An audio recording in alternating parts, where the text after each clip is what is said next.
What's the meaning of commissariat?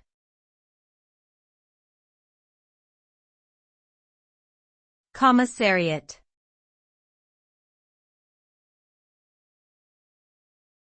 Commissariat.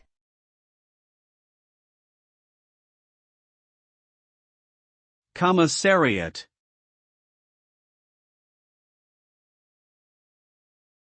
Commissariat.